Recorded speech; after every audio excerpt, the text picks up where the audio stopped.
My name is Sam Peters. I'm comprehensively great-looking, a natural blonde, and a highly intelligent one. I'm extremely tough, an exceptional journalist, and I hate modesty. I work for Uncharted. It's basically Playboy for scientists. Fewer naked women, fewer cars, more text. We report on excavations in, and expeditions to, the remotest corners of the world. The pay is, to be exact, pretty miserable. But you get adventure on tap, and that's the best bonus you could ask for. Although sometimes they're hairy, even for my taste. My latest trip took me to Indonesia, where local archaeologists had discovered an ancient temple complex in the jungle. Team members were disappearing one after another without trace. Turns out it was terrorists. They kidnapped me. Then my old friend Max showed up and got me out of there. And here we are. He's off trying to get a whiff of the gang's plans. I'm supposed to inform the Indonesian authorities. Oh, and a volcano has now erupted and half of the island is in flames. I have no idea where Max is now, and I'm not going looking for him in this inferno. Anyway, it's supposed to be the man who goes through flames for the woman, and not the other way around. My task is clear. I have to escape from this island and bring help from the mainland.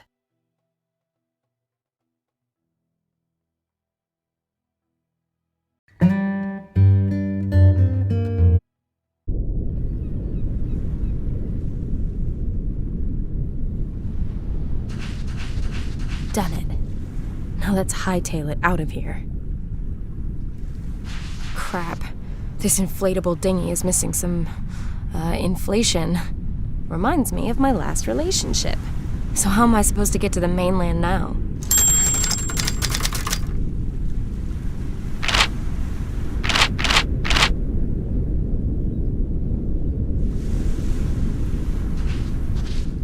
A bullet hole, those bastards. Laying my hands upon it is not gonna mend that hole. What the hell is Max stashed in this box?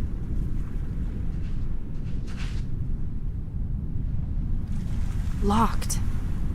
Maybe I can get it open some other way. My goodness. Max and his weakness for fancy locking mechanisms.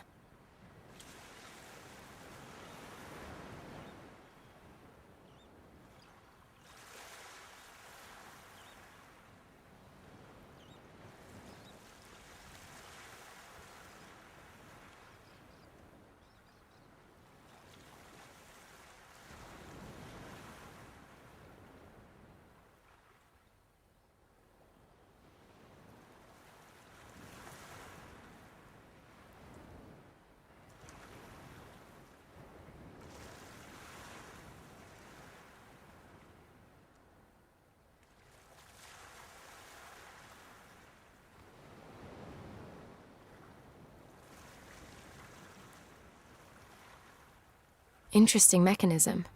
I'm sure that by pushing the switch, you can get Max's box open. What's that any good for?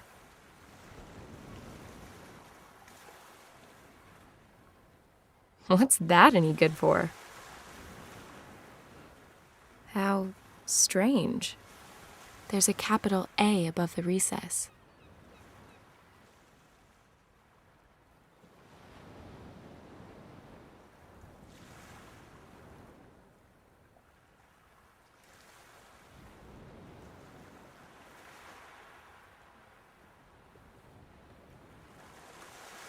What's that any good for?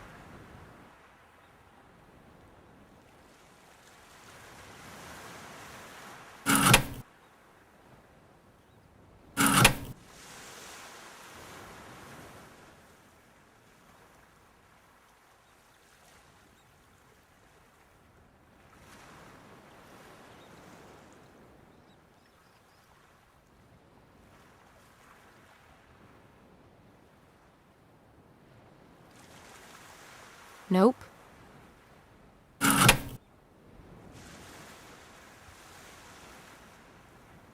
What's that any good for?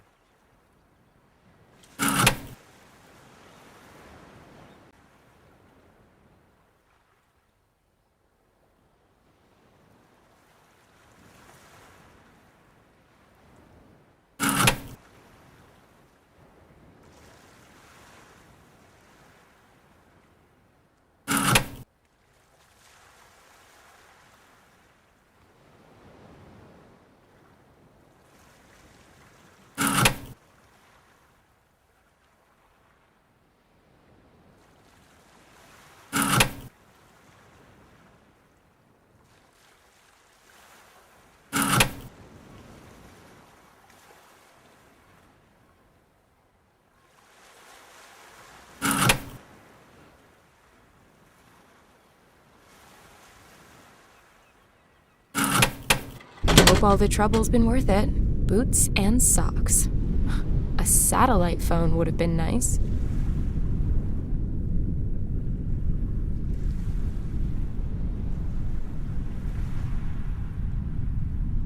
A stripped-down air pump.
A completely typical Indonesian rock.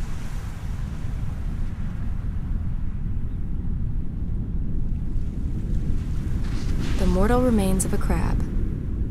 Definitely past its sell-by date as a food source, but that claw might make a useful tool.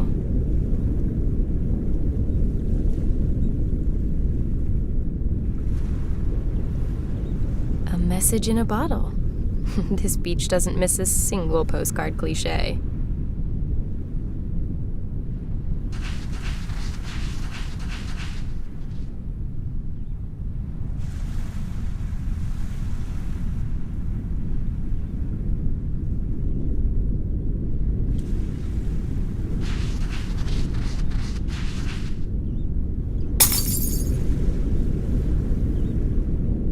Shards are lucky.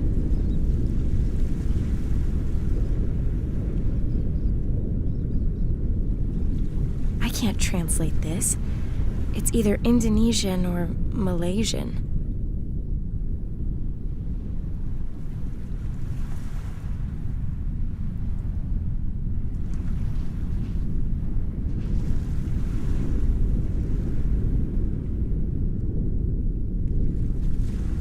A completely typical Indonesian rock.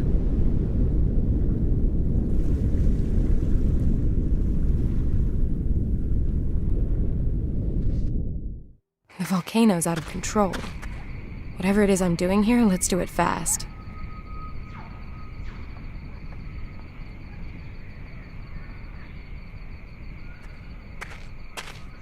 Looks like an arrow. Best be careful. It could be a trap.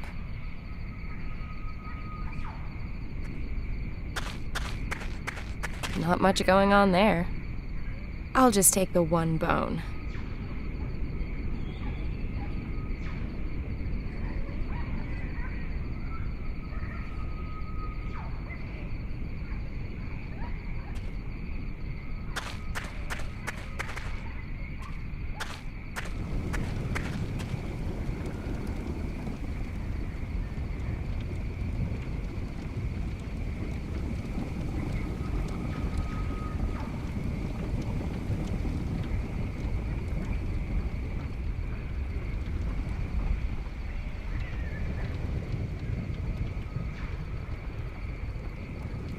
Boots can't be cut with that, and I don't want to skewer them either.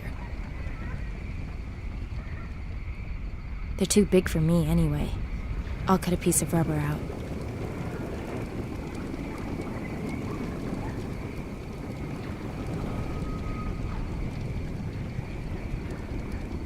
I'll jam the piece of rubber between the claws. I'll jam the crab claw onto the end.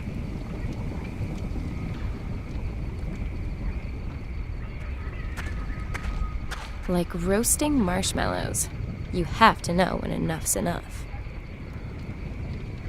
Melted enough?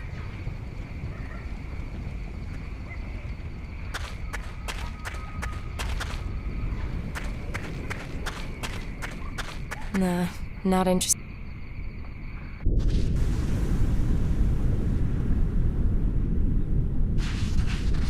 For your information, ignoramus, to filthy, damp places, soft rubber sticketh not.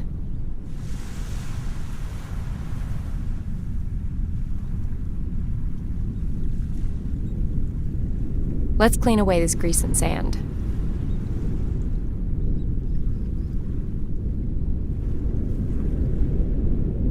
Perfect.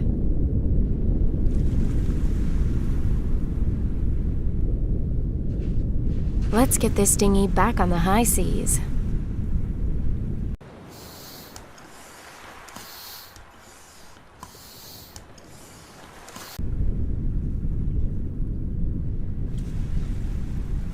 Now I can get out of here at last.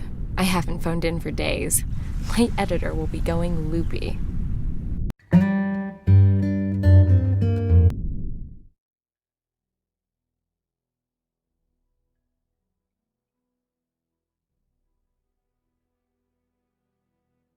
Home at last.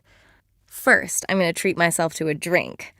And then I will listen to the 25 messages my charming editor has left for me. He sounds a bit miffed because I've only just got back from Indonesia. My excuses had better wait. He's already got a new job lined up for me. Oh, it's an important one by the sounds of it. Could be big for the magazine. I'd better not waste any time. Sure, a girl like me can find a new job really fast, but it still sounds like hassle I don't need. I'd best take the next flight to Berlin. I need to meet up with a Professor Hartmann.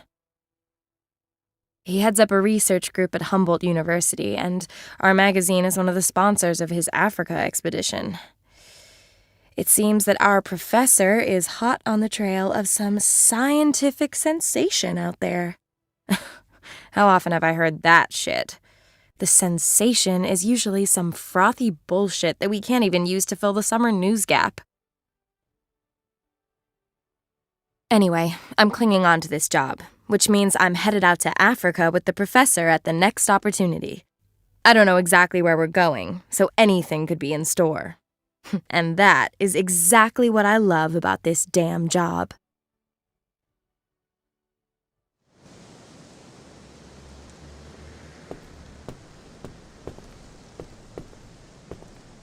The Biological Institute. This is where I'm supposed to meet Professor Hartmann. The gate's locked.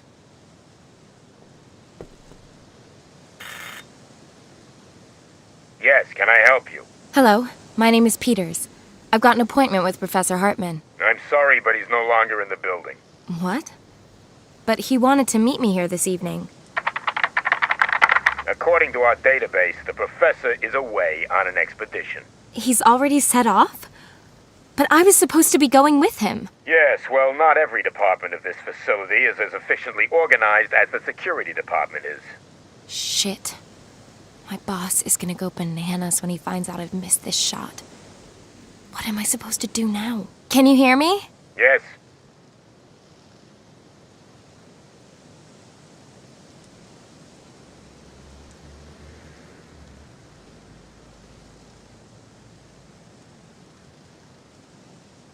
Now I'm really in a jam. Could you perhaps pop along to Professor Hartmann's office and see if he's left a note for me? If he had left you a note, then it would be here at reception, I'm sure. Does Professor Hartmann have a cell number by any chance? Doesn't look like it. We only have his office number here. Do you know exactly when the professor jilted me? Just a second. It looks like it was this morning. Do you know where the professor was headed? No, but you could ask his secretary. Great. Where is she? Frau Mueller has already left for the weekend. She'll be back Monday morning. Have you got her home number? We do. But I couldn't possibly give out private staff details to members of the public. Be patient and come back Monday. Patience is definitely not an option. No professor, no story. I need to find him as fast as I can. If I only knew where he was headed. Could you perhaps imagine letting me into his office for just a mo? If you'd like to know precisely, no, not in my wildest dreams. But I wish you a refreshing, stress-free weekend. Same to you. With bells on. Looks like I'm gonna have to help myself. No gate stopped me before. I need to get into the professor's office to find out where he's gone. If I mess up this assignment, then that's my job out the window.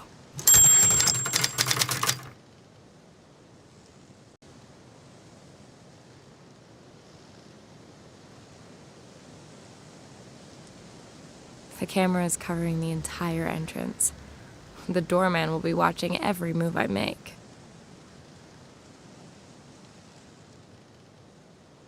Now let's see what's in it.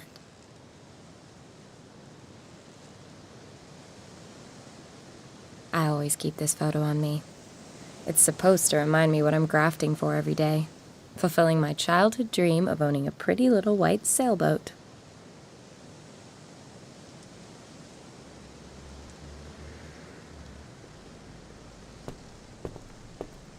There's a notice from garbage collection stuck on the letterbox. According to this, the BSR collects the waste paper first. Then another truck comes for the bio-waste. The bulky stuff goes tomorrow.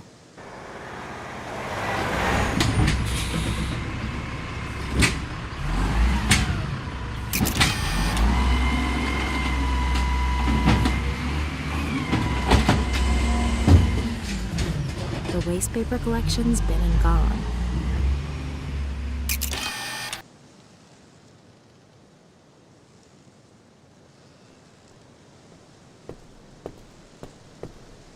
A small rolled-up carpet. Has someone lost their faith? The first accessory for my sailboat.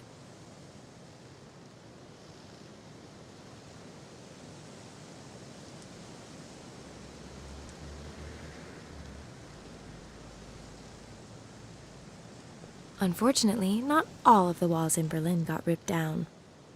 I know Berlin punks are finding new body parts to punch holes in every day, but I think we've some years yet before all-over body piercing comes into fashion. Although, with that security camera there, perhaps I could upload the result to YouTube and set the trend. Who am I kidding? I'm no punk.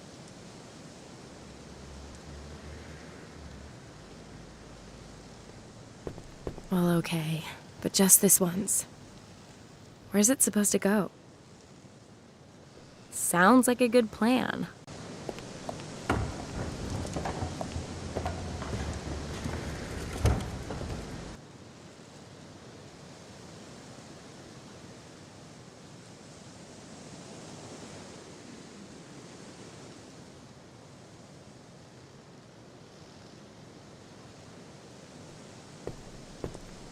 If I throw the carpet over the metal spikes, I could climb over easily enough. But then I'd be in full view of the security camera and the doorman would spot me. I need to find a better way.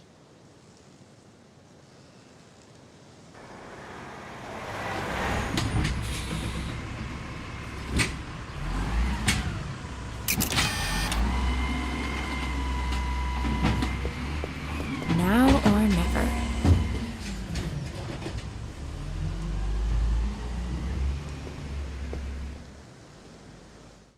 Made it. Now I somehow have to get into the Institute and find Professor Hartman's office.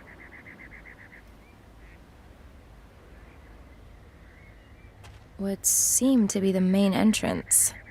Waltz into the building through the main entrance? The doorman would chuck me straight out. There's gotta be some more subtle way in there.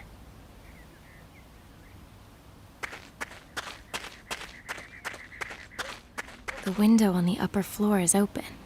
Low walls, okay. 2 stories? Nope. I am not a world-class free climber.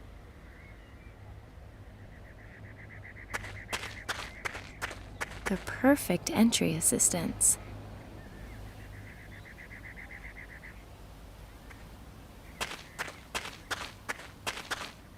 Whoever said size doesn't matter was covering something up. This ladder, in particular, is way too short.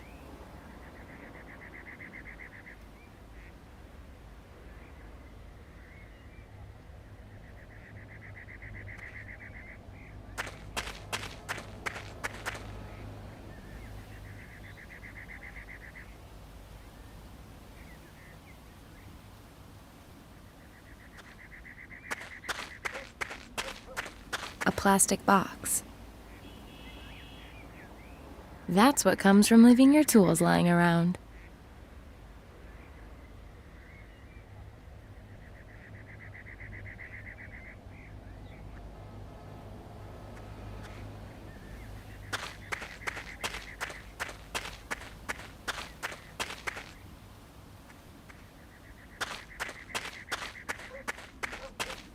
That's a horse chestnut. It was Tree of the Year in 2005. How do I know that? It says so on the little sign. The sign is fastened to the tree with 4 screws. Nothing's gonna happen without some tools.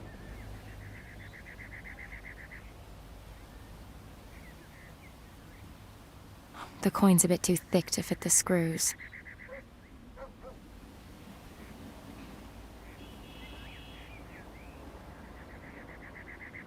Who needs a bolt cutter when head shears can do the job just as well? I've cut through the chains.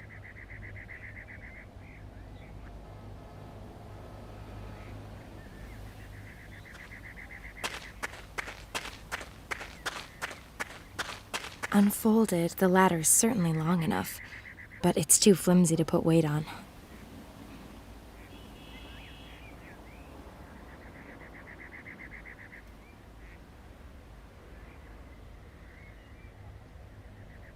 I'll push the rake through the rungs of both of the ladder's legs.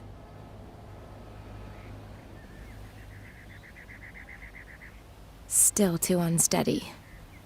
The rake could slip out from between the rungs if I climbed up it.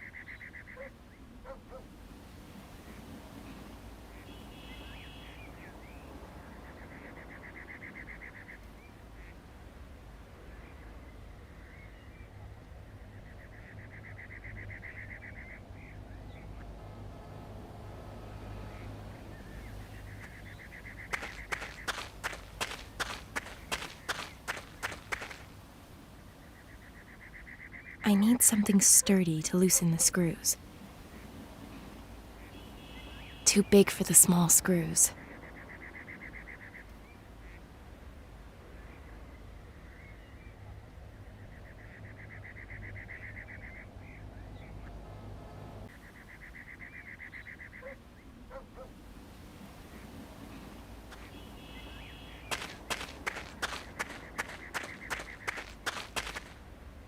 Damn, the clamp is solid. I can't get the hose off. Freedom for garden hoses. I'll tie the rake to the garden hose so that the whole thing becomes a bit more steady.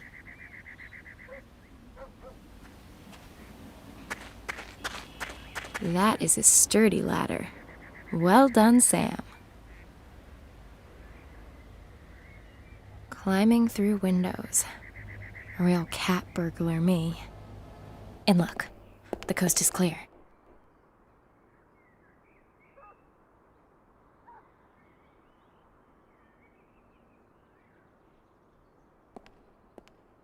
That office belongs to a Dr. Fritz Schneider. Professor Hartman's office. Won't open.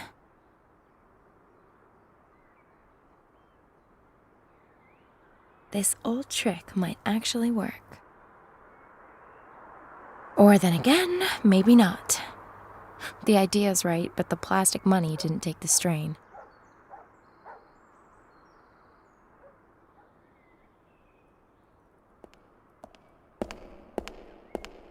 You only live once. I'll take a bag of crackers.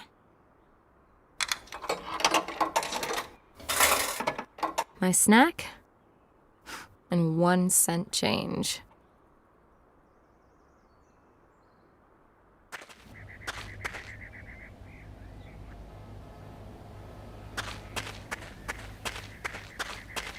The 1 cent coin is thin enough to unscrew it. Amazeballs! Ugh, I have sunk to a new low.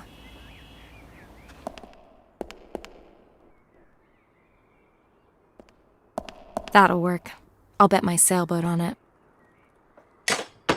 Phew. Okay, Sam. Find the damn info on where our perfidious professor's gone off to. And then maybe, just maybe, you'll get your story, a pay rise, and that nice little sailboat you're dreaming of. The cliche that professors are not exactly neat freaks might well hold true. But surely this is taking it to the next level. Hartman really must have left in a hurry. A stack of homework, botany books, and writing materials. Thanks, but I don't think that they're gonna help me right now. There are some scraps of torn up paper on the top. There's some torn up paper on the top. I'll take a closer look. A ripped up fax. Now let's see if I can put this back together. That has to be the upper left corner of the document. A perfect starting point. I'd better leave the piece just so.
His expedition party sent him a fax. They've discovered some hitherto unknown species.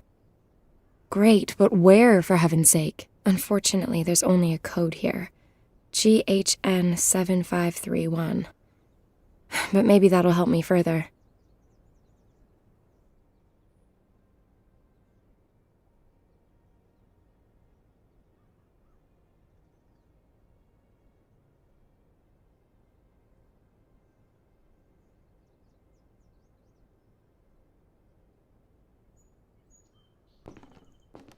Files with details of students' projects and the prof's expeditions. Maybe I'll find a clue here. These files all have GHN on them. I don't think that these books... This file is marked GHN 7520 to GHN 7535. It ought to contain notes from the current expedition.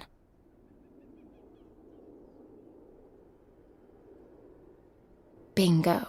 GHN 7531. The expedition has gone to Ghana, to Lake Bosumtwi. So what the hell are they looking for there? Lake Bosumtwi lies in the meteorite crater in Ghana's Ashanti region. It's 8 kilometers in diameter, about 80 meters deep, and doesn't have an outflow. The ecosystem and the lake are endemic, meaning there are lots of plant and animal varieties that are unique to that location.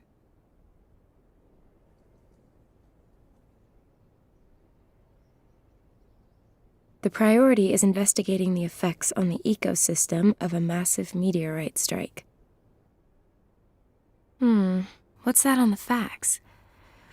The expedition has discovered some previously unknown organism. If the story's big enough to pull the professor away with such short notice, perhaps it's big enough to buy me a boat. Let's hit the trail for Ghana and Lake Bosumtwi.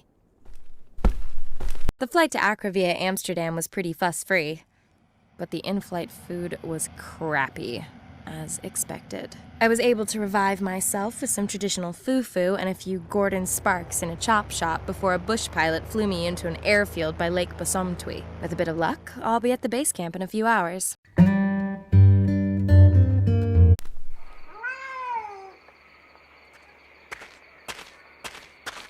Looks like everyone upped and left in the night. Strange. I've got goosebumps all of a sudden, despite the heat. I'm getting something of a horrible feeling here. I'd better get a move on so I can reach the Lake Bosumtwi camp before nightfall.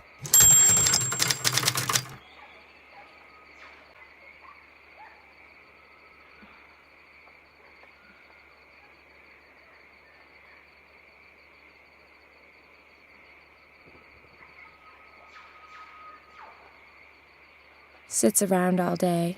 Probably shows up for food and fondling. Men.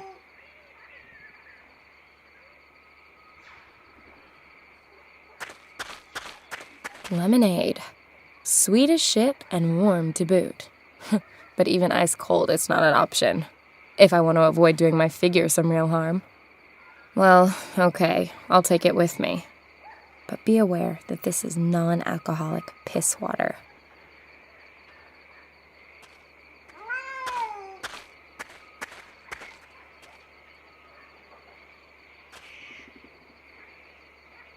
Come, gather round, and have the piss taken out of you by a crazy lady with a megaphone. Ooh, I like it.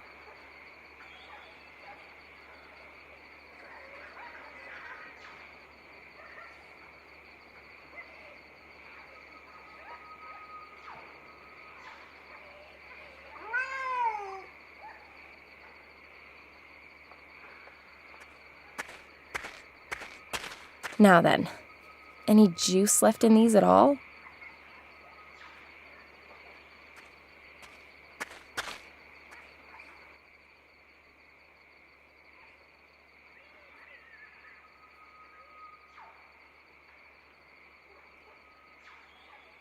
Large scratches torn into the wood.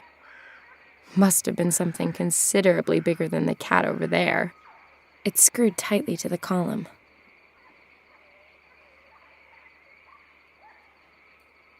The pocket knife only has this one blade, but it's extremely versatile. I can unscrew screws with it, for example.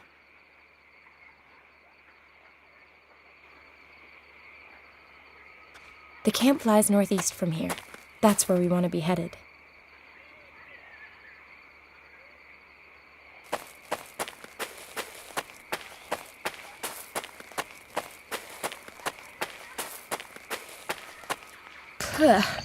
Where's that perverse stink coming from?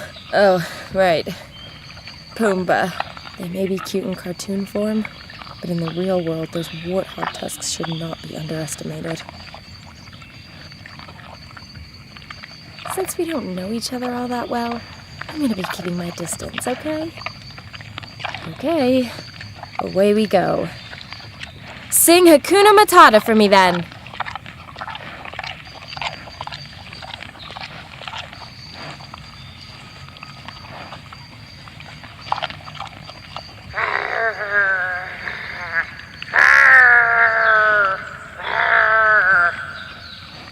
great. He seems to be quite unaffected. I guess that act's only good for scaring off lechers in bars. And here's me thinking I had the act down pat. I suppose compared to most men, this pig is smart enough to tell the real thing from the crazy lady making cat noises in the jungle.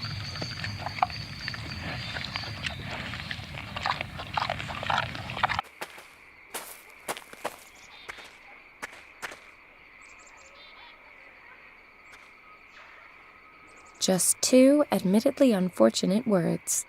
Cat allergy.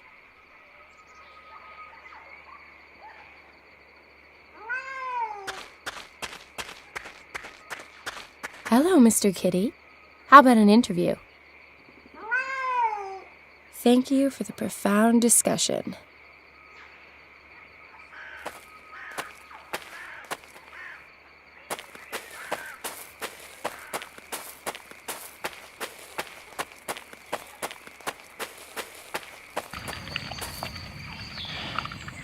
I'll hold the megaphone close to the voice recorder speaker. Perhaps the pig's got a cat allergy as well.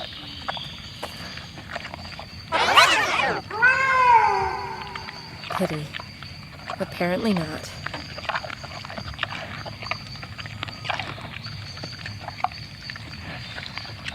Now I'll put the used batteries into the voice recorder. Perhaps the pig's got a cat allergy as well.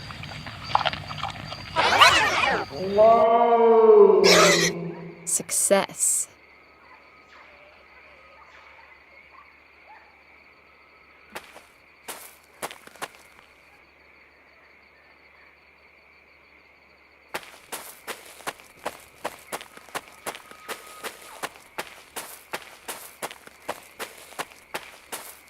Just like in the adventure movies.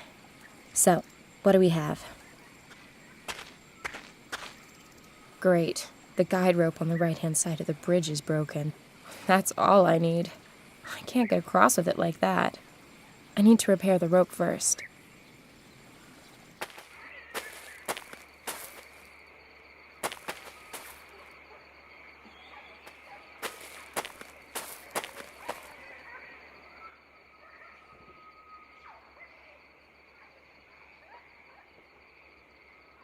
Straight and long. Could be useful. Ants. I must have scared them up.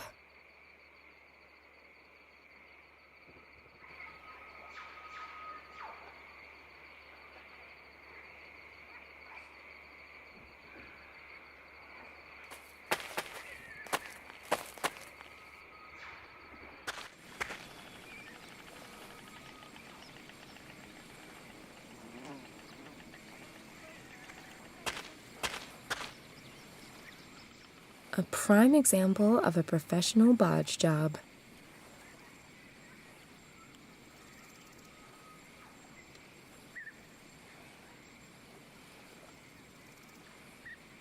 Unfortunately, I can't do much here with just my bare hands, other than strangle people with dumb ideas.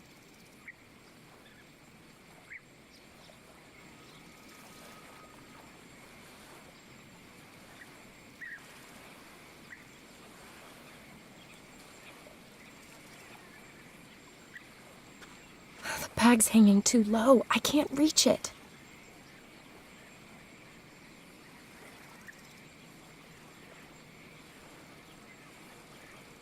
I'll pull out a thread.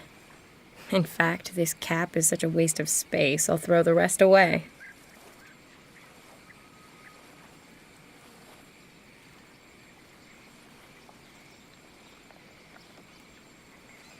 Looks like a rod, with neither a hook nor bait. One long hook thing coming right up. Come to Mama.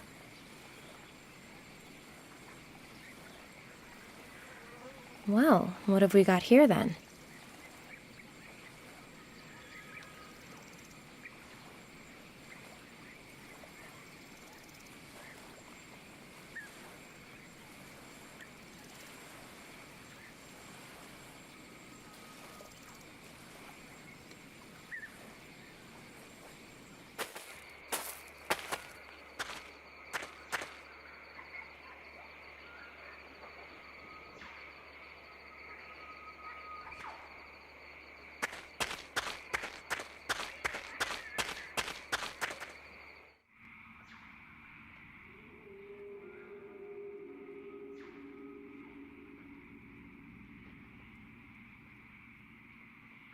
The wrench fits. Now, let's just hope the mast doesn't fall when I remove the connector. How about that? Rope connector gone, mast still standing. A woman needs a little luck sometimes.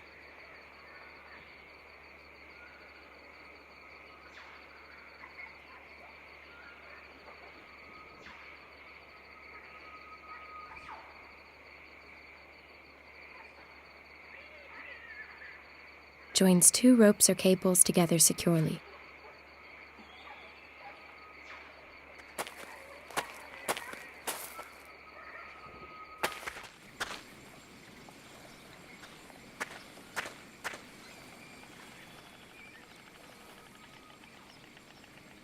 Let's see. This can't be all that difficult.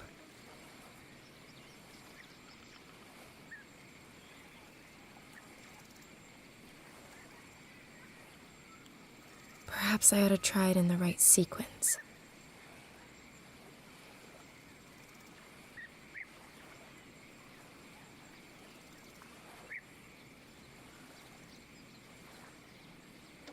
That ought to hold.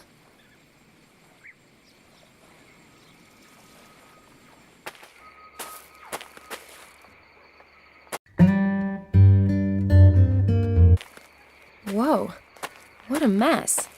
Who did this? Hello? Professor Hartman? Strange. No one here. What the hell happened? I ought to take a look around.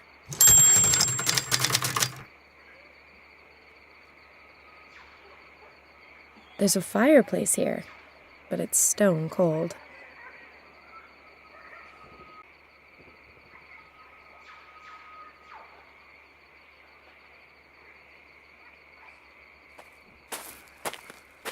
On the sensor it says, working range 90 degrees.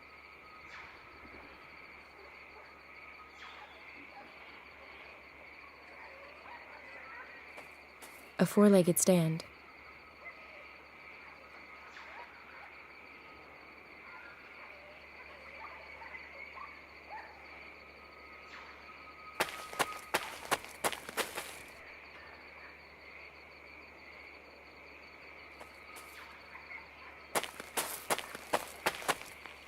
Interesting storage method.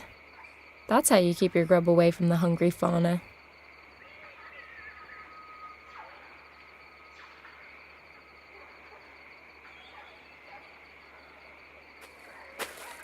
This winch holds the crate hanging from the cable.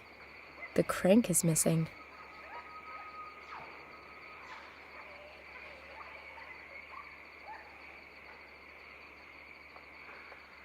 The wrench fits, but I don't have enough muscle power.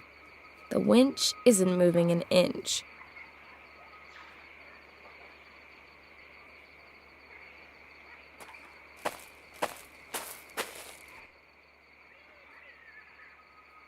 The floorboards look pretty rotten.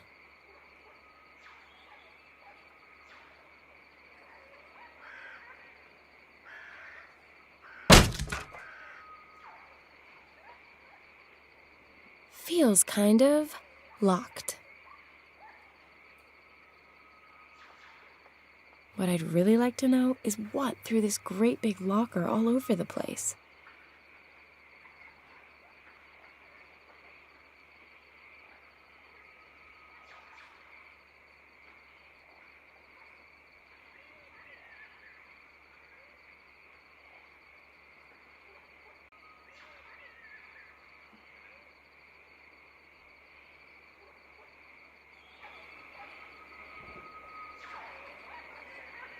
The wrench fits inside the pipe.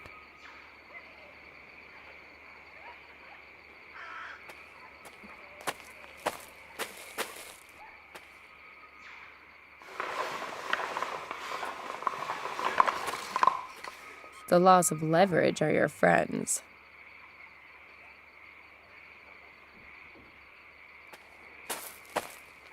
I'm so excited. There must be something really cool in there. My favorite occupation, plundering. Mostly fruit and veg. I'll leave that here and take everything else.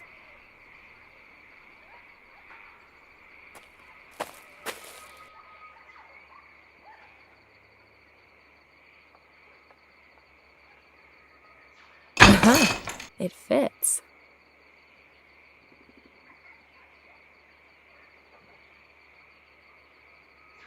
The professor received this letter from his wife on their wedding anniversary. Turns out married, middle-aged people have very little of interest to say to one another.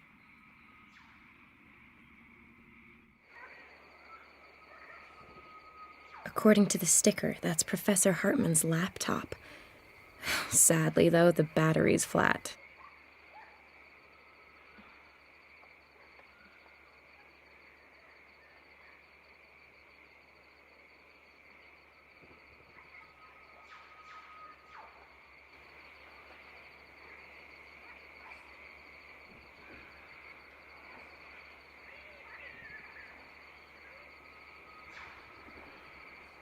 The mobile solar charger has to be assembled before it can be used.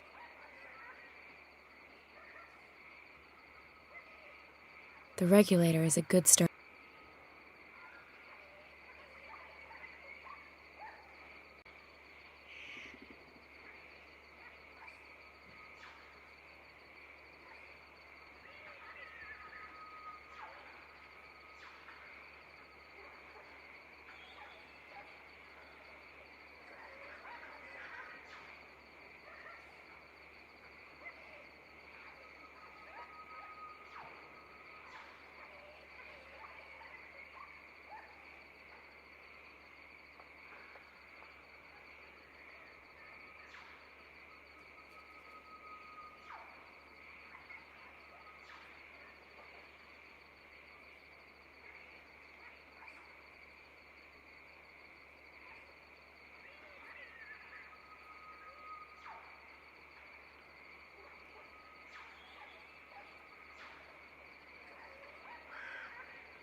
Bearing in mind I don't like puzzles, I've rather nailed that one, haven't I?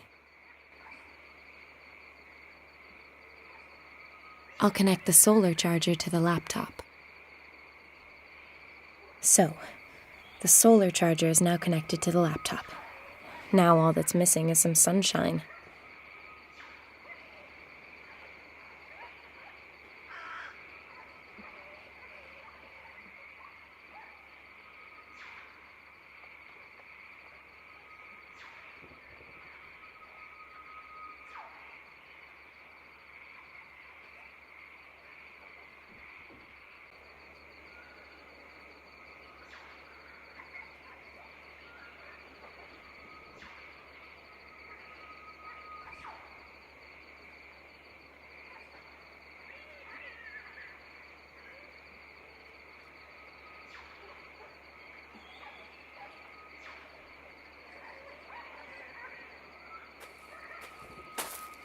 I'll put the laptop and the solar charger here in the sun.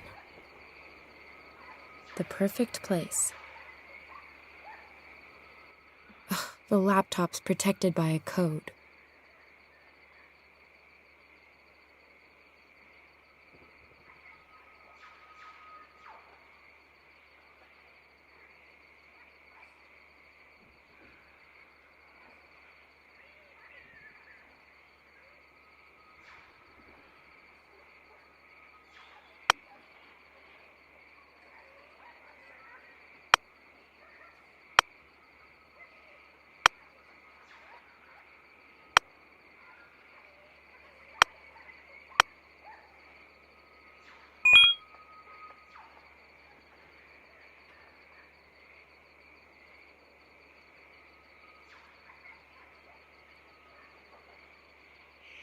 Looks like some kind of diary.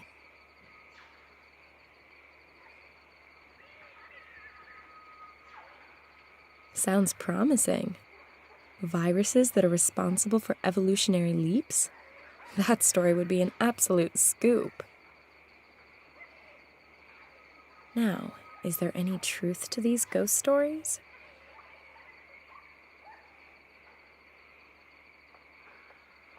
Shit. Looks like it's quite possible they're close by here. I need to be careful. At least I now know where I can find the professor. Only now all that's missing is any clue to where this Christian mission is.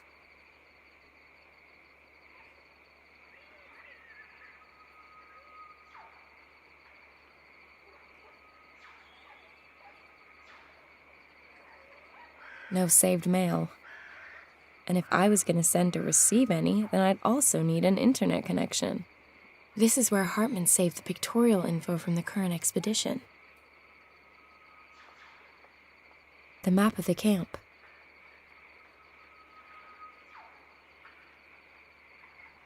A map of the region to the south of the Bosumtwi. Aha! That over there to the west has to be the mission that Hartman wrote about in his notes.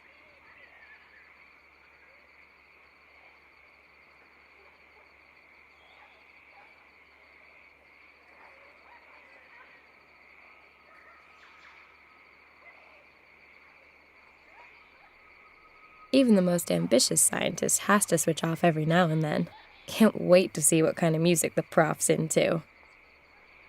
No forecast without the internet. And I don't need a laptop to see how the weather is right now. It doesn't make sense to set off for the mission now. I don't want to be wandering about in the jungle after dark. I'll spend the night here in the camp. Chasing after our scientists will have to wait until tomorrow. I'll set up the motion sensors and build a nice big fire to keep the beasties at bay.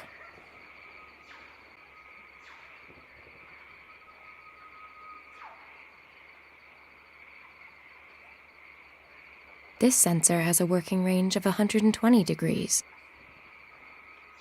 The working range of this sensor is 160 degrees.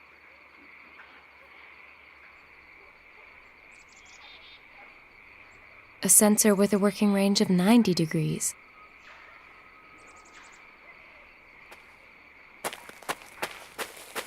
I'm thinking that the sensor belongs on top of the stand.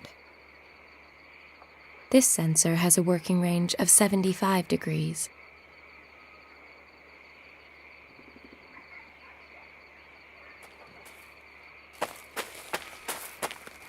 I'm thinking that the sensor belongs on top of the stand. This sensor has a working range of 120. The working range of...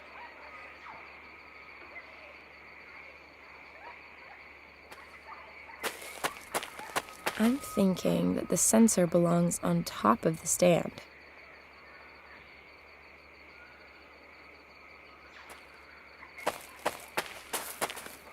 I'm thinking that the sensor belongs on top of the stand.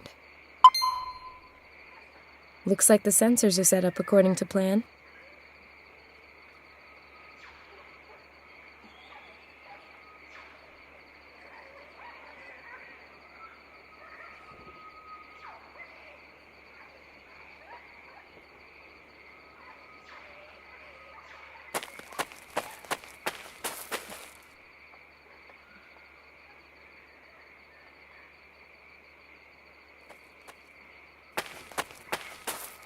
Now, I ought to make a fire. It'll keep me safe tonight, from the cold and whatever else is out there.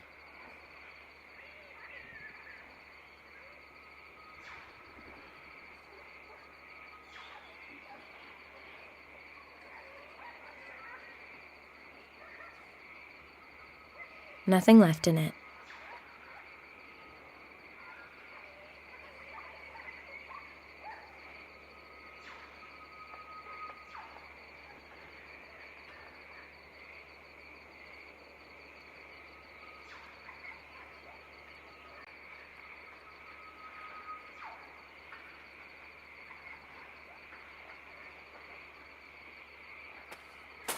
Let's get cozy.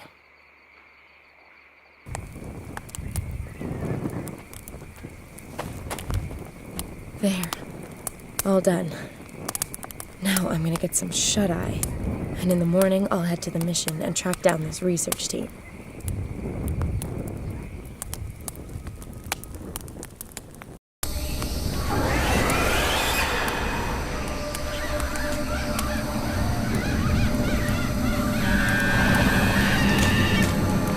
What are they? Animals? Nasty. I need to scare them off somehow.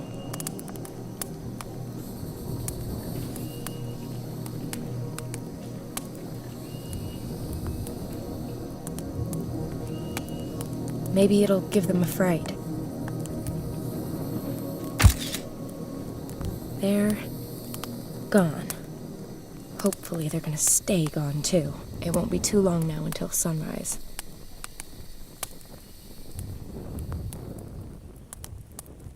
What a night. I never got back to sleep. What were those things? Hey, maybe I caught them on camera.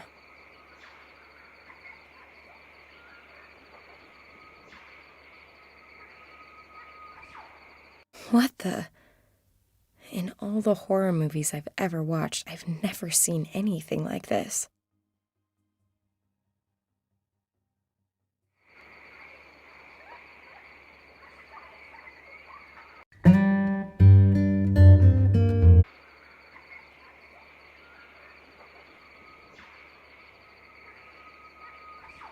It's a westerly direction to get to the mission. Professor, I'm on my way. The mission. At last.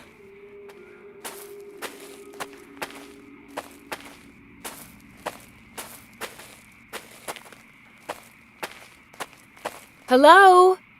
Anyone home? God be praised, my child. What can I do for you? My name is Samantha Peters. I'm looking for a group of scientists. Their leader is called Professor Hartman. According to the notes I found in their camp, they were headed here before they disappeared. Yes, the men you're looking for arrived here yesterday. Finally, I've caught up. Can you take me to them? Unfortunately, that's not possible. They are in quarantine. Quarantine? They are very ill. They have high fevers and are unresponsive. Nobody is allowed near them until the doctor gets here. We want to avoid any possible spread of the disease. Can't I at least have a brief talk with Professor Hartman? It really is very important. The professor isn't here. Not here? Where is he? If I've understood the men correctly, they were attacked at night and the professor was taken away. Damn it! Do you know who attacked them? You have to go now, my child. It is not safe here when the darkness falls. What aren't you telling me? What is it that you're so afraid of? I'm not going anywhere until you tell me what's going on here. Child, I just want to protect you. If I let you in, you could become infected. And outside, you are not safe from the... Yes, not safe from what? In the scientist's notes, it says that one of them was attacked by some animal species he didn't recognize before he became ill. That was no animal. Well, what was it then? For Christ's sakes! Oh, forgive me. Our Father, who art in heaven. Listen, sister. You will now talk, or else I will break the fifth commandment. Who ambushed the scientists and dragged off the professor? They come from above. The trees. Locals? Rebels? Hunters? No, not humans. Well, what then? Not animals? Not humans? Aliens, perhaps? The Asambosam. Asambosam? Never heard of them. Ancient Ashanti legends tell of strange nighttime beings that lurk in wait for their victims among the boughs of the trees. They pluck unfortunate souls from the ground using their long, sharp claws and then drag them off to their caves where they then suck the blood from their victims' bodies. So what does your boss have to say about your believing in such blasphemous scare stories? Scare stories? When you have lived among the Ashanti as long as I have, there's very little that appears unbelievable. Let's reel this conversation back in from the nether regions of God's asshole and stick to the facts. I shot this photo last night. This little freak was one of a whole group sitting in the trees above me. Might this be one of your Asambosum? Holy Maria, Mother of God, you can count your blessings that you are still alive, my child. So these freaks really have schlepped off the professor, then? Suppose it's true. Where would the Asambosum take their victims? Into their caves. I got that bit. Where are they exactly? My child, you really don't want to go there. Yes, I do. There's one hell of a real scoop of a story there for sure. And I just might be able to save the professor while I'm at it. That is, as long as these things haven't sucked him dry already. Then I really won't be able to stop you, my child. Wait here a moment. This will be a great help to you on your reckless undertaking. Take it. What is it? Some intense studies of the Asambosam and Ashanti legends. Thanks. May the Lord watch over you.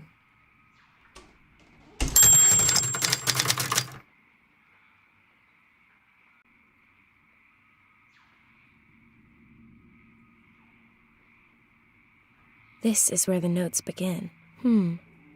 So there were already patients at the mission with the same symptoms as the scientists.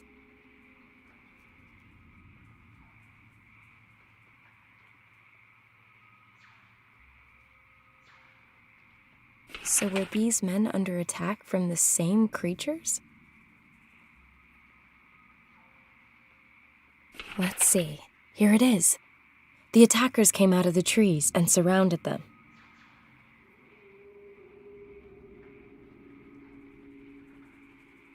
Interesting. There had also been similar cases in the past.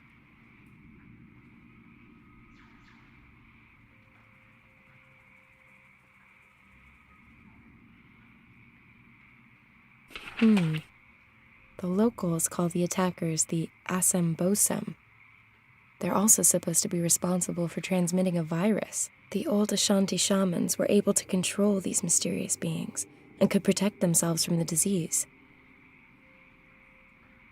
The priest found himself in great danger on his quest for the antidote. The Asambosum exist. Now it's gonna get interesting. Ugh, such a lot of text. The priest stumbled across one of these Asambosum and followed him to a cave.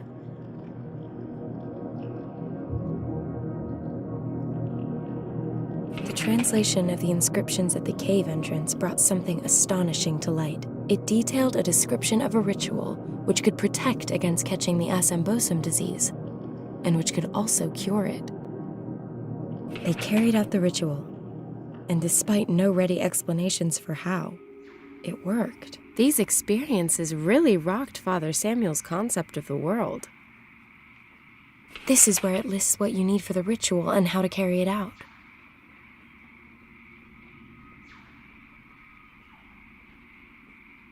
It's incredible. I suppose I have to accustom myself to the notion that the Asambosum may not be pure fiction. The priest's very convincing. Unfortunately, he took his knowledge of the route to the cave to the grave with him. At least I now know how I can protect myself from the Asambosum disease. When I find out where they're hiding, I still might be able to rescue the professor. Oh, a loose page has fallen out. It's blank.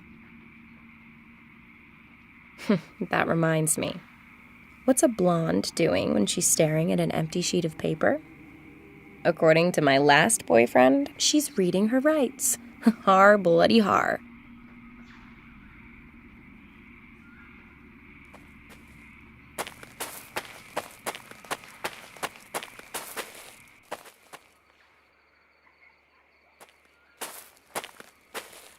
Father Samuel's grave. Strange. No epitaph, no date of birth, no date when he died. Just the name. Oh, and 9 curious symbols chiseled into the stone. Looks like lines and trees. Great. That lets me transfer the symbols onto the paper. The pencils had it, but I've now got perfect copies of the 9 symbols on Father Samuel's gravestone. I've transferred the ornamentation from the gravestone onto the paper.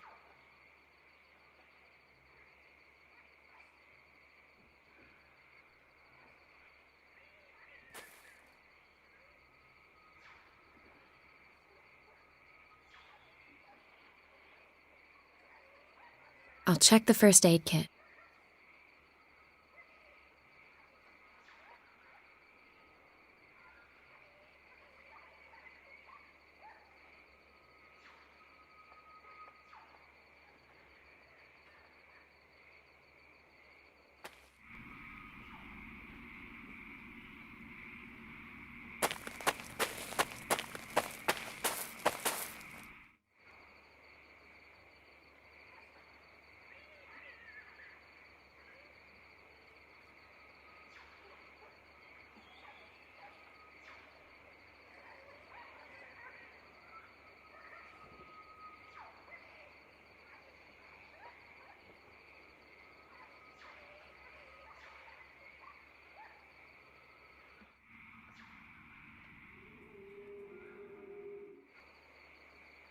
Looks like the Goethe plant. I'll pluck myself a blossom from it. I ought to concentrate on the plants I need, as listed in the diary. I ought to concentrate on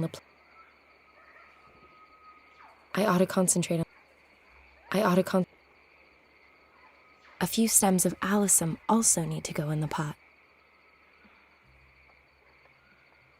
Star lily. Very pretty.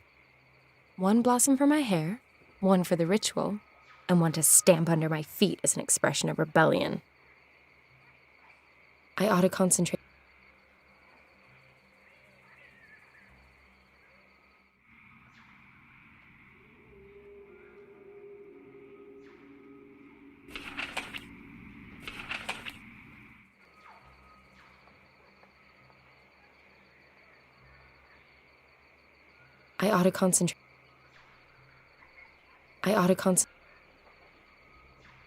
That has to be rose herb.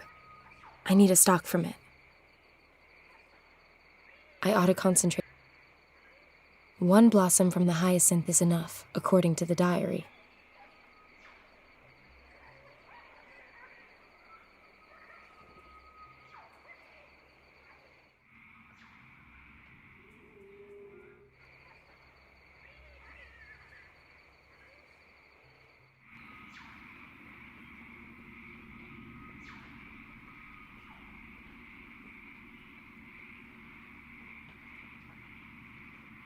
The Asambosum's caves must be near here.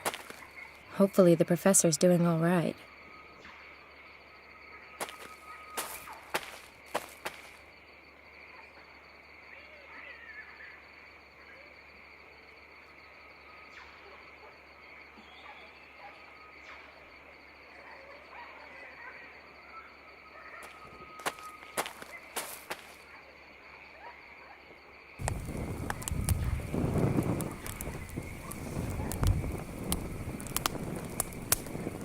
Let's decant this delicate brew. Home economics is for housewives.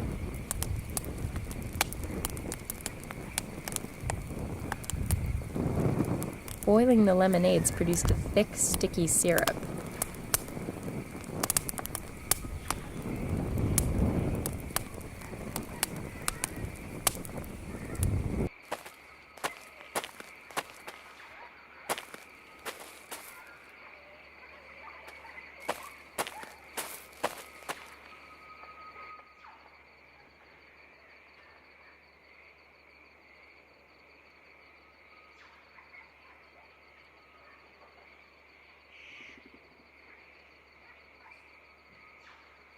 That should work.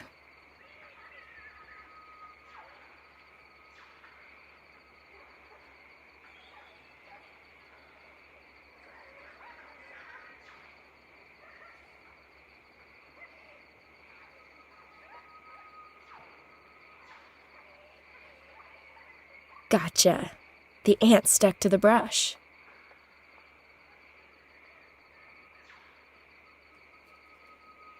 Almost too easy. I had to give it a go with chopsticks.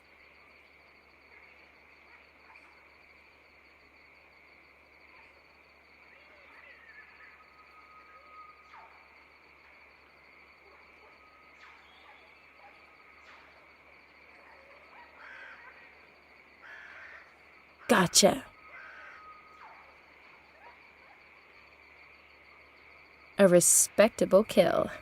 Peters, the big small game hunter.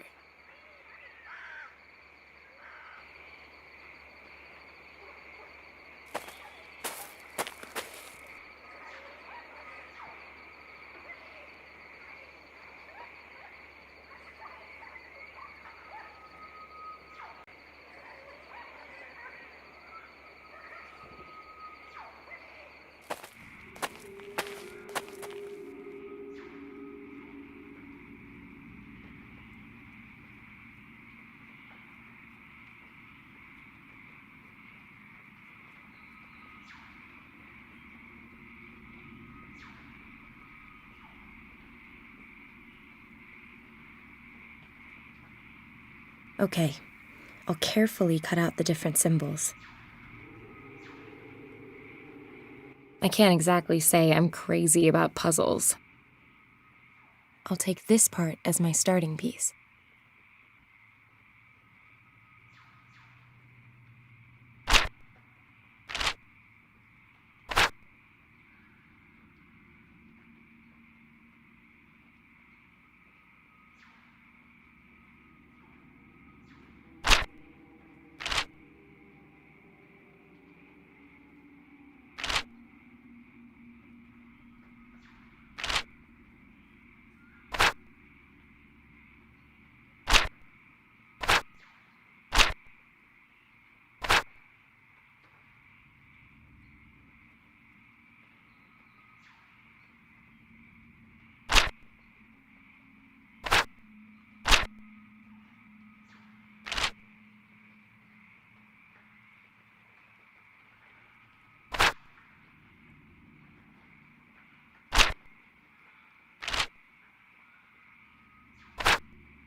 A map.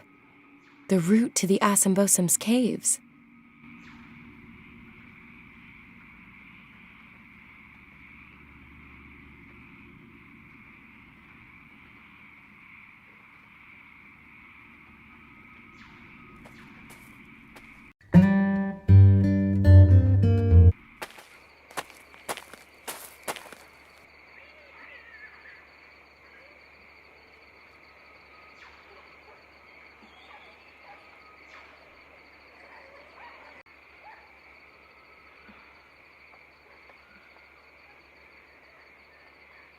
The entrance to the caves, and no sign of the professor. I'd better go in and take a look. After carrying out the written instructions for Father Samuel's protection ritual, of course. I have absolutely no inclination to go catching hideous jungle monster disease.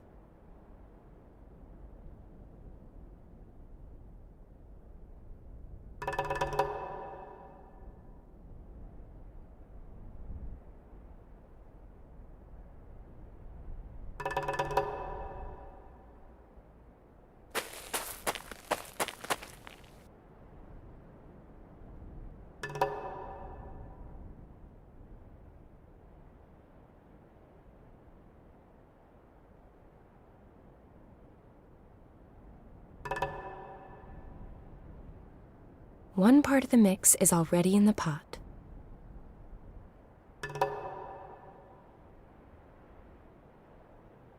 And in it goes.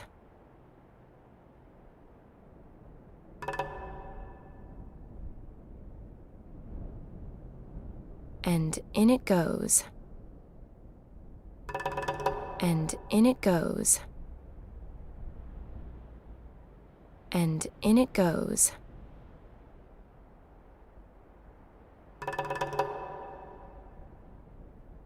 And in it goes.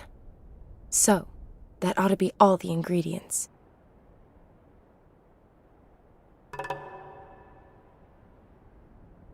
Let's see what happens. Ugh, the way that stinks, just the smoke could keep pretty much anything away from me.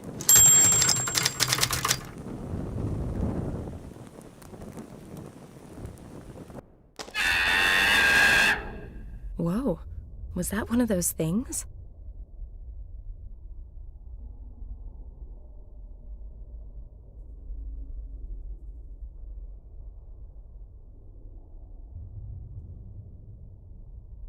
A mask with eyes, mouth, and some kind of war paint.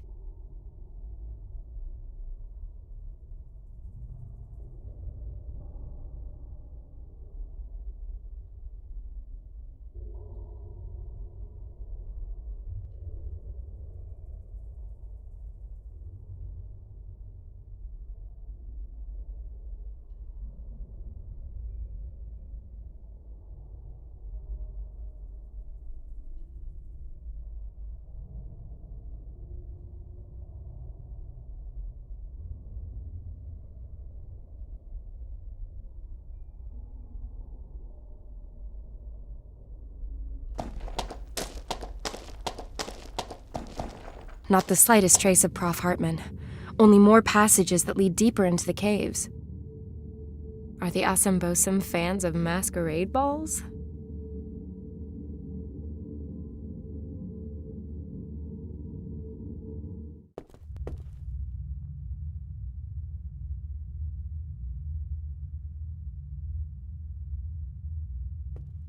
It's like some kind of graphic novel. The story begins with a man choosing children from a large group. They follow him into a cave, and the door closes after them. The children continue to live there while the man teaches them to fight. The man also gives them food, and so the children gradually grow into men. But what is that? The children seem to change on the way. Their arms become longer, and they get great big fangs like predatory animals. Pretty gruesome.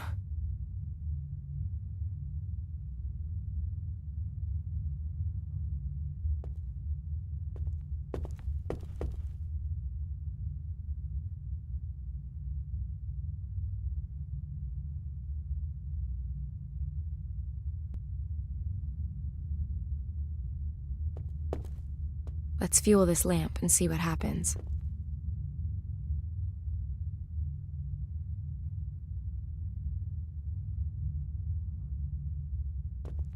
The resin's burning.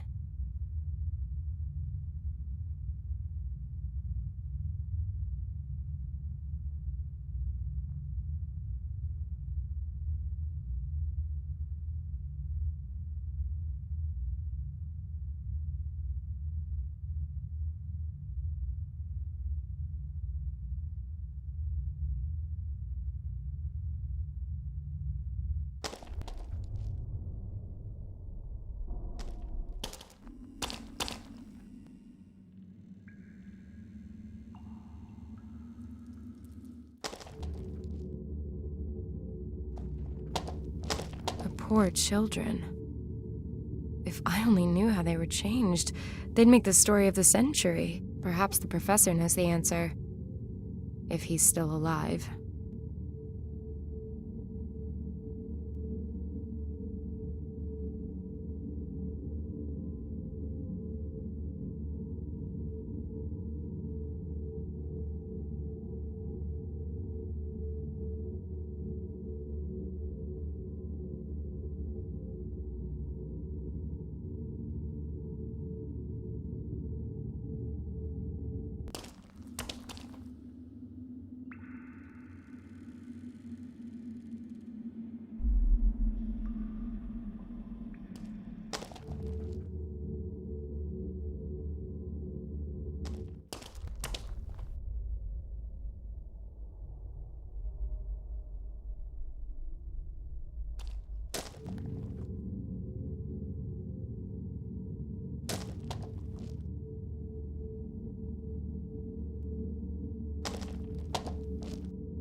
even more passages. Really does seem to be more extensive than I first thought.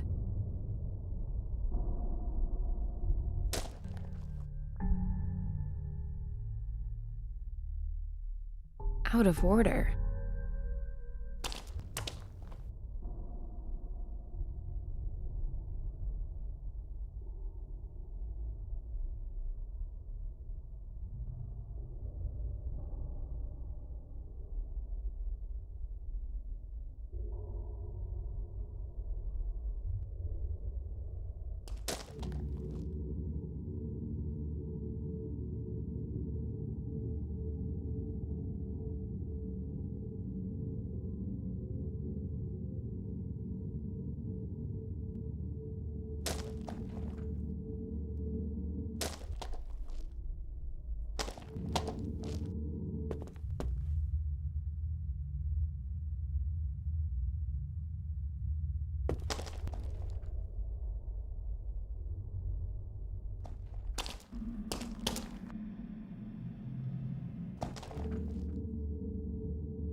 I feel like it's there for a reason. Best leave it alone for now.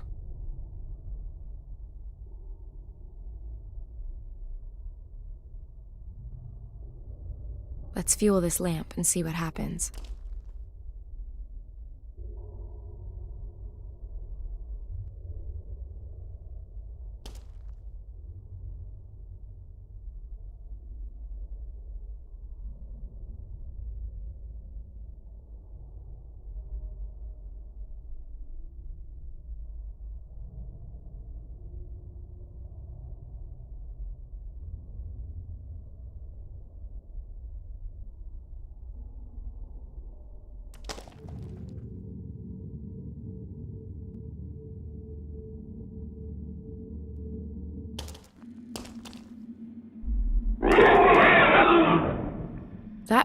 But was that an animal? Or a human? Or...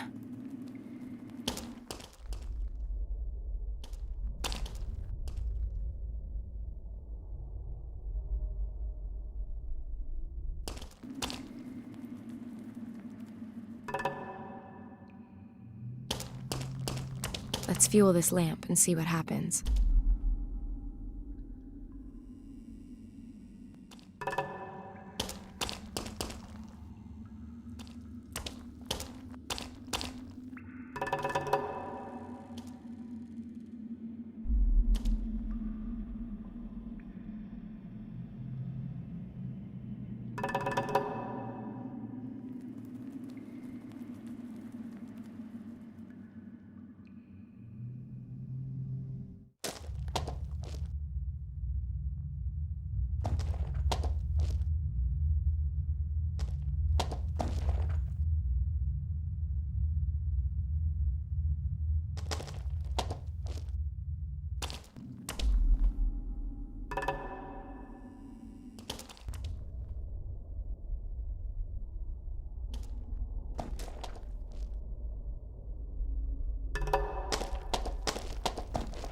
Let's fuel this lamp and see what happens.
door won't open. It's the end of the line. This mechanism with the 5 stone wheels would appear to open the door in this room.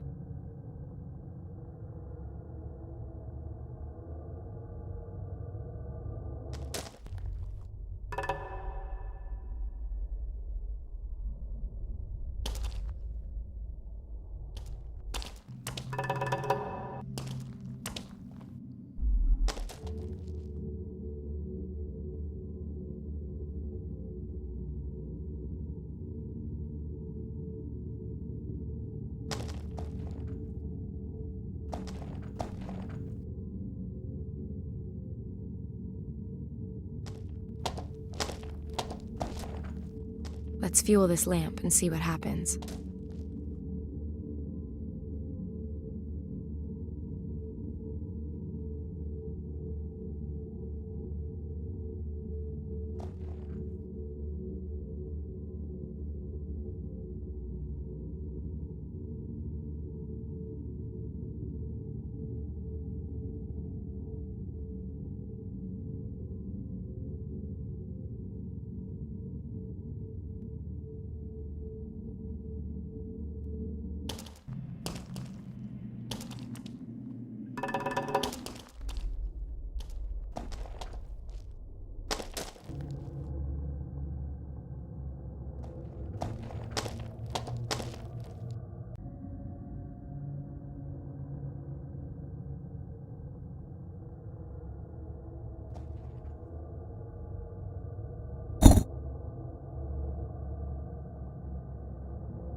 Nothing.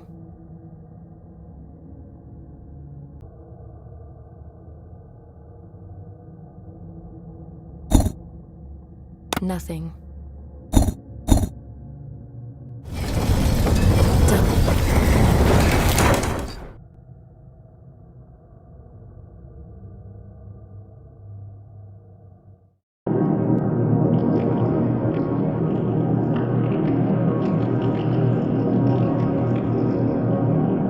Professor! Those damn creatures.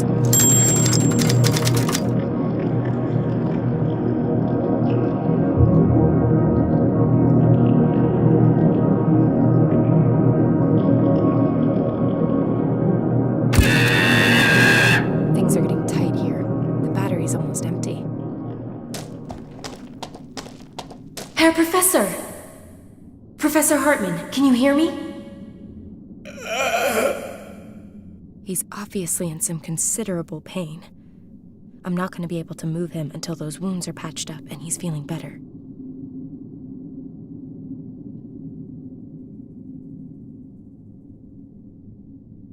Healthy, he's not. I ought to take a look at his...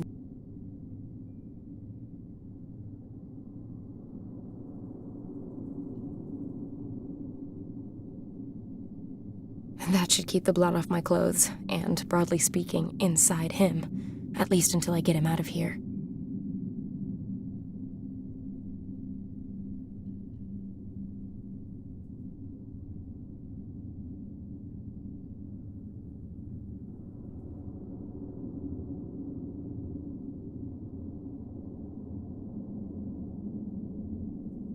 Here, get these down, you prof. That will have to do until we get back to the mission.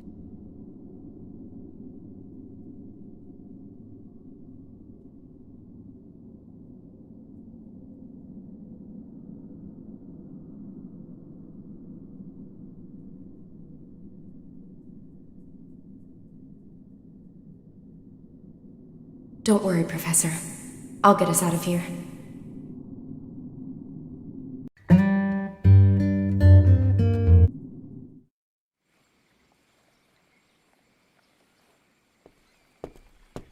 Hey, Professor. You look considerably less shit than you did when I found you 2 days ago. Welcome back to the land of the living. Thank you for the expressive compliment. The sisters have looked after us quite devotedly. And of course, my deepest thanks to you for your getting me out of there, Miss... Peters. Sam Peters. Ah, and you are the journalist. Please forgive me for setting off without you, but the situation left me with no other choice. Forgiven and forgotten. If you give me the story as promised. Of course. So you have a few minutes for me then? Take a long look at me. Do I look like I've got anything else planned? I'm just not entirely sure that I'll be able to give you all of the answers.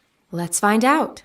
You want to know what the Asan are? Spill it, Prof. They are humans, I'm sure of that. Did you see the wall paintings in the caves? Yeah. The Ashanti were always a very secretive people with an extraordinary bond with nature. As with all native peoples, their living space also forms the basis for their existence. They naturally defend it with every means at their disposal. At some point, the Ashanti shaman must have realized that they would not be able to defend their lands indefinitely from outsiders. They therefore trained up some quite exceptional warriors. The ritual that's shown in the cave paintings. Correct. But those things don't appear to be human in any way. What happened? Well, it happens that there is a particular species of snail, which is incidentally the reason we were here at Lake Bosumtwi in the first place. Whose genome has changed through eating the algae brought here by the meteorite. Yes, exactly. The algae may have been carrying a virus, which, over a relatively short period of time, triggers a rapid genetic mutation in a species. There are supporting cases. On the Indonesian island of Flores, they found the fossilized remains of a very small but adult human who was a genetic successor to Homo erectus. All evidence suggests this subspecies of dwarves evolved in only a few generations as a result of their isolated environment and in response to the narrow, low-ceilinged cave systems of the region. An unbelievable evolutionary step. Relative to conventional evolution, this process really did take place at the speed of light. As with the Asambosam. Possibly. Perhaps, as with the snail and the algae, the virus is the explanatory factor across all these examples. How far does this go? Perhaps the shaman knew that the algae possessed some form of mutational capability and raised his warriors on it. The terrifying result you've witnessed firsthand. Then these warriors are designed with the sole purpose of keeping outsiders like us away. That is my interpretation, yes. And what about this disease they carry? That, alas, is one of the questions I cannot currently answer. The Asan themselves appear to be immune to it. Perhaps it's a further defense mechanism. Do you think that they killed anyone? No, at least not directly. The evidence so far suggests they were designed to keep potential aggressors at bay, not to actively eliminate them. So what now? As snail research goes, Professor, this story is more sensational than most. That may well be the case. But? The shaman and the Ashanti have only been acting in the best interests of their people and in perceived self-defense. And that justifies their turning children into monsters? We don't have to approve morally. But does morality apply in the case of survival? Doesn't every nation do reprehensible things every day in the name of survival? Clearly, we are not the first Westerners to come here, and I doubt the intentions of all such visitors are as benign as our own. In this special case, I have to ask myself, even as a scientist, is knowing the answers more important than doing the right thing? Answers are what we're paid for. Then I hope never to see the day that we run out of questions. Do what you think is right. So, I have to make a decision. Should I go ahead and publish the story? I simply didn't have the heart. May a cloak of silence remain forever over the existence of the Asambosam. Freedom really is so much more important than anything else. Talking of freedom, that's something I can also enjoy limitlessly, though sadly not on my little sailboat. When I got back to Hamburg without a single line of copy, my editor flipped and bounced me back onto the street. Whether or not he managed to get over the small heart attack that followed, I'm afraid I don't know. And frankly, I don't give a damn.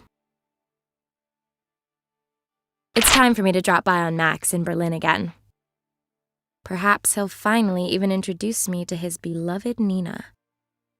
From the way he went on about her in Indonesia, I don't think they'll be apart for too long.